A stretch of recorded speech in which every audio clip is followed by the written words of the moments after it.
Don't advertise. You don't want them to advertise? No. What do you mean? If somebody's going to try to blackmail me with advertising, blackmail me with money, go f yourself.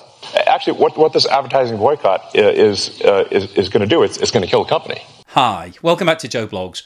Well, as you've just seen, Elon Musk has decided to publicly destroy Twitter.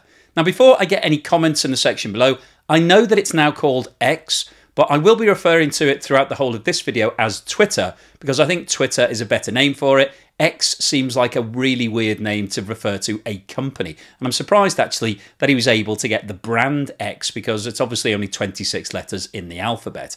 Anyway, as you saw right at the beginning of this video, Elon Musk has come out and told all the advertisers on Twitter to go themselves.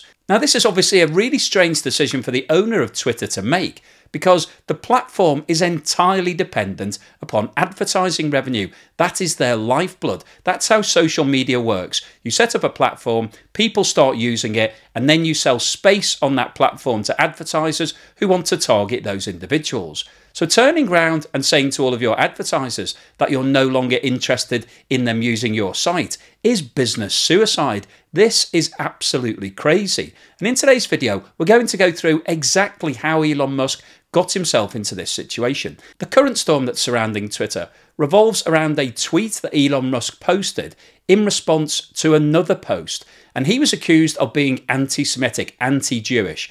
And as a direct result of that, a lot of companies came out and said that they were suspending all of their advertising spend on Twitter. But this latest tweet isn't the only reason why companies like Disney, Apple and Warner have suspended all of their marketing. There are also accusations of inappropriate content being posted on Twitter, that there's not enough regulation or monitoring, and that the adverts for these companies can appear alongside that inappropriate content. So in today's video, we'll dig down into the details of the tweet that Elon Musk posted, and then we'll hear directly from him as to why he posted that tweet and what he actually meant and whether or not it was anti-Semitic. We'll then go through the details of Twitter's finances, how it's actually performing since the $44 billion acquisition was made by Elon Musk. We'll hear directly from Elon Musk about the freedom of speech concept that he believes should resonate all the way through Twitter. And then finally today, I'll wrap up with my summary as to what I think the implications of this potential advertising ban are for Twitter and whether or not the company is now completely doomed. But before we get started on all of that,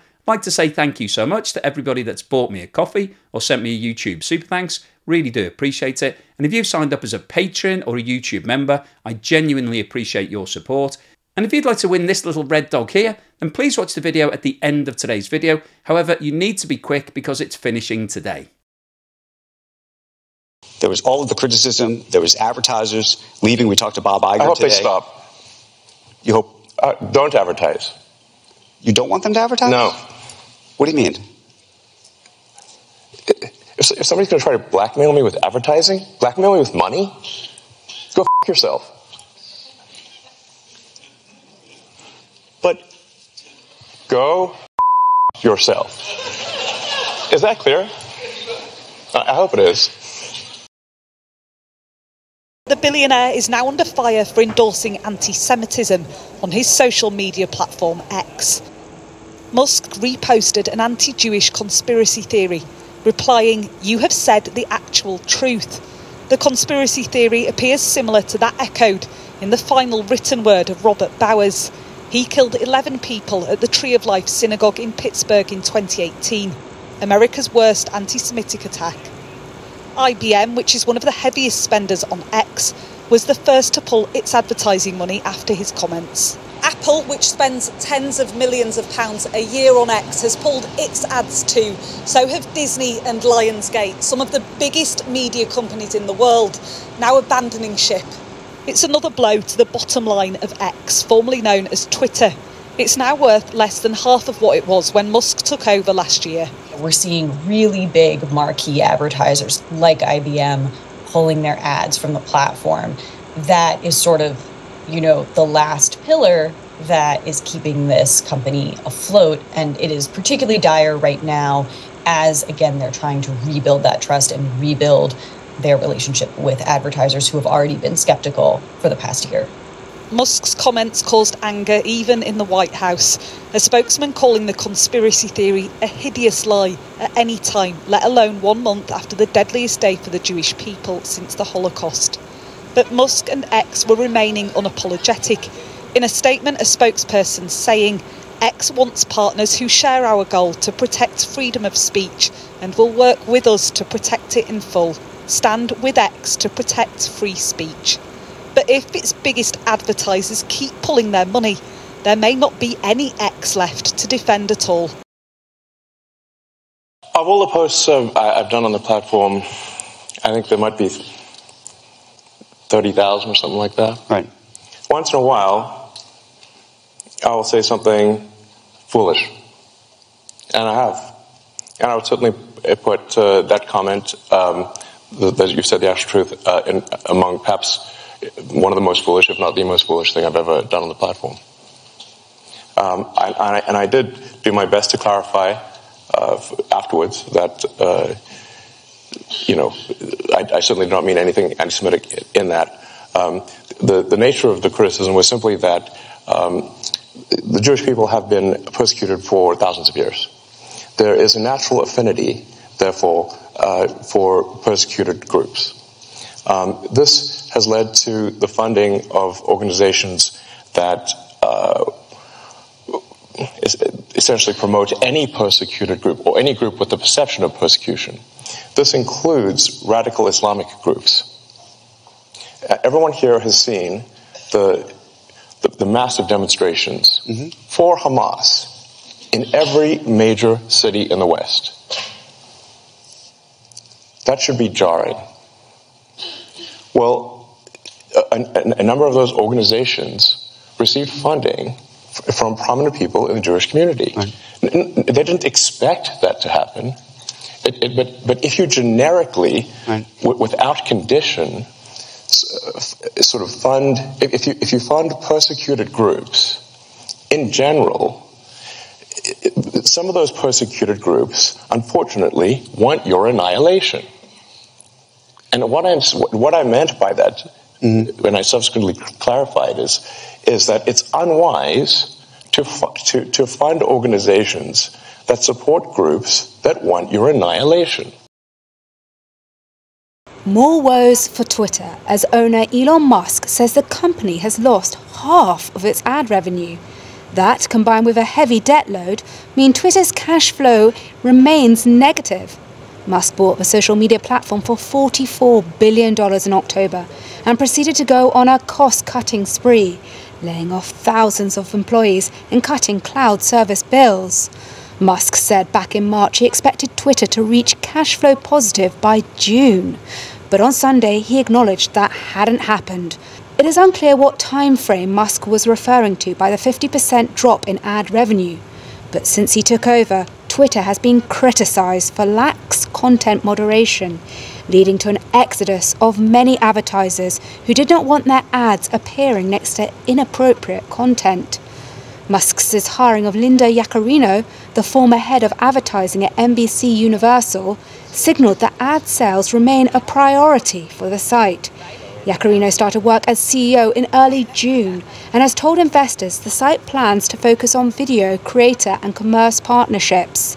It is said to be in early talks with political and entertainment figures, payment services and news and media publishers. Actually, what this advertising boycott is going to do, it's going to kill the company.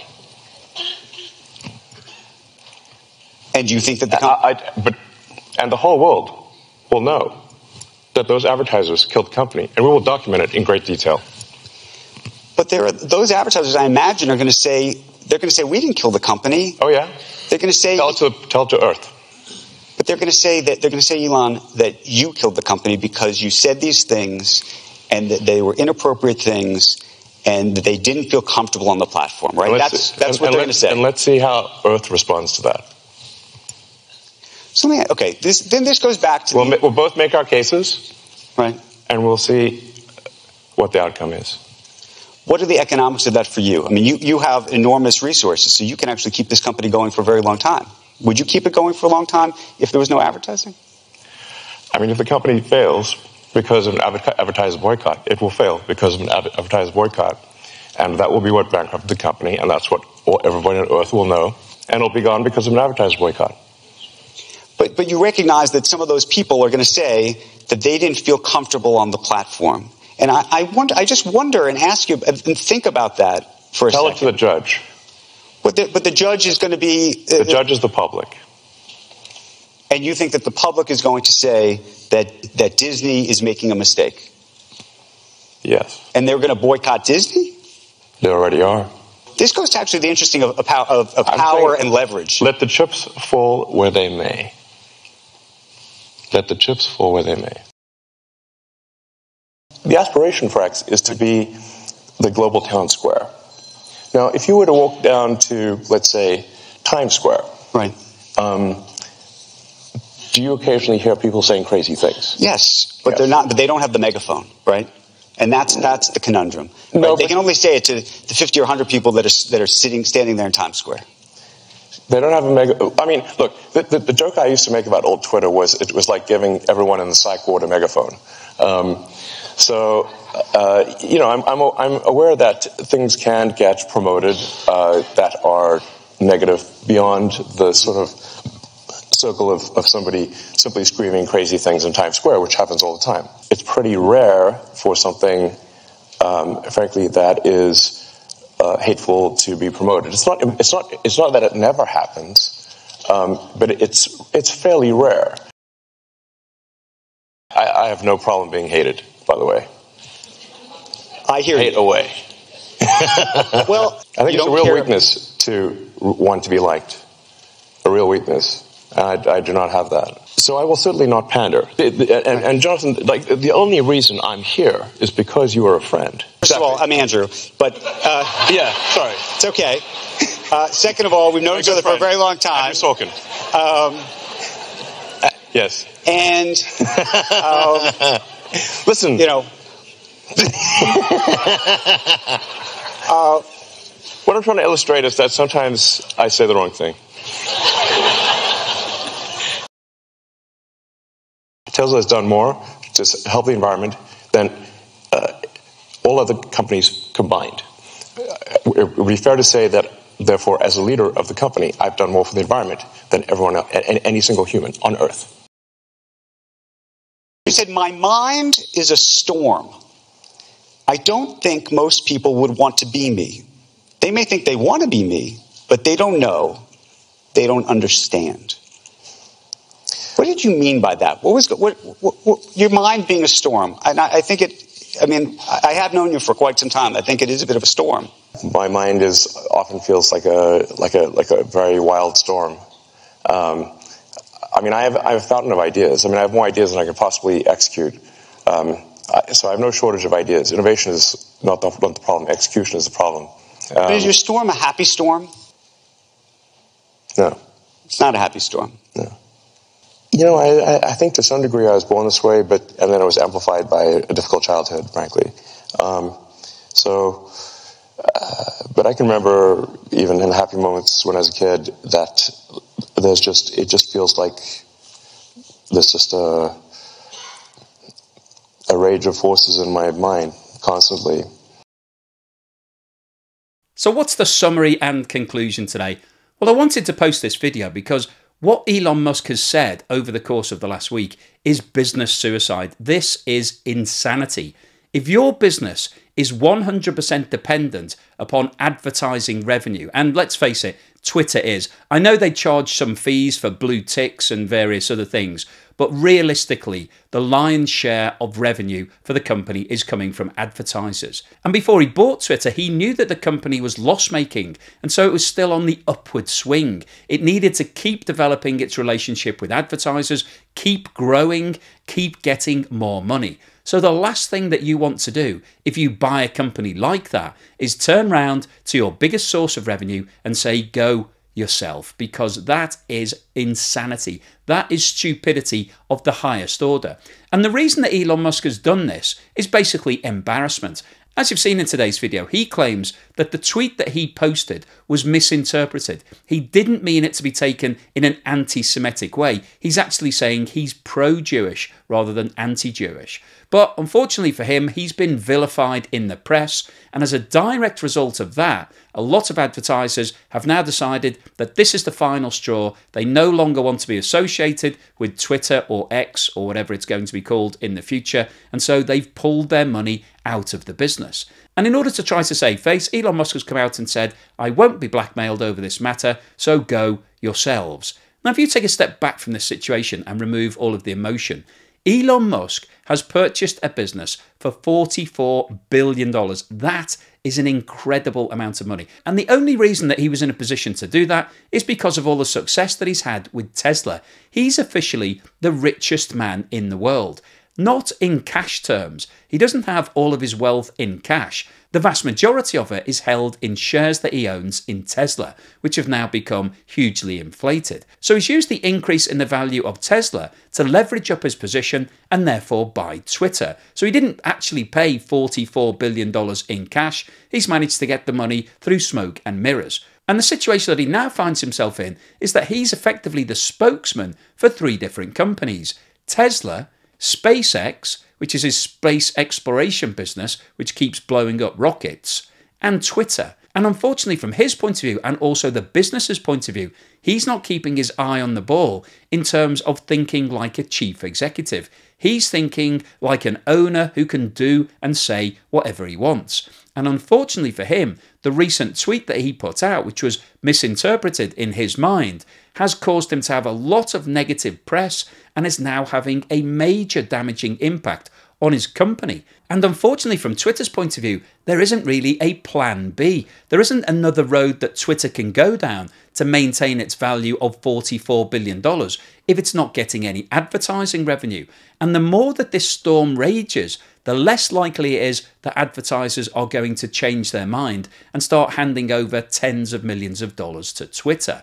So there is a very, very real possibility here that what Elon Musk has done and what he's continuing to do is really killing the business. His first mistake was issuing the tweet in the first place. He then came out and gave an explanation as to why he did that, and has actually gone some way to apologising for that tweet. But his most recent outburst that we saw at the beginning of this video is complete insanity. He should be currently looking to build back the relations, apologising to all of these companies, going to see the chief executive of Disney and Apple and Warner and IBM and whoever else was spending lots of money with Twitter, and giving them a cast iron guarantee that things are going to get better and will improve in terms of what they need. But he's done the opposite to that. He's decided to torpedo all of those relationships. And unfortunately, I think what Elon Musk is going to find is that it's going to be extremely difficult to try to replace those lost accounts with other companies. And essentially what he's done is reduce the value of Twitter. Now, this is a company that is loss-making. It currently is losing money hand over fist, and it's likely through his actions that those losses are now going to accelerate. So Elon Musk has 2 options. The first is that he funds all of these losses. He carries on, tries to trade through this period and get Twitter to a point where it's actually cash flow positive. Or he decides to take a hands-off approach and leave the business to its own devices to try to fend for itself. And if he goes down that second road, it's very likely that the company will become insolvent very quickly and could be declared bankrupt and closed. And as we've seen in today's video, Elon Musk seems to be prepared to let that happen. His quote was, "Let the chips fall." And if he does let the chips fall, I think that will be the end of Twitter as we know it. So hopefully you've enjoyed today's video, you found it useful, informative and thought-provoking. If you've liked what I've said, then please give me a thumbs up. Thank you for watching this video all the way through to the end. And here's something to put a smile on your face.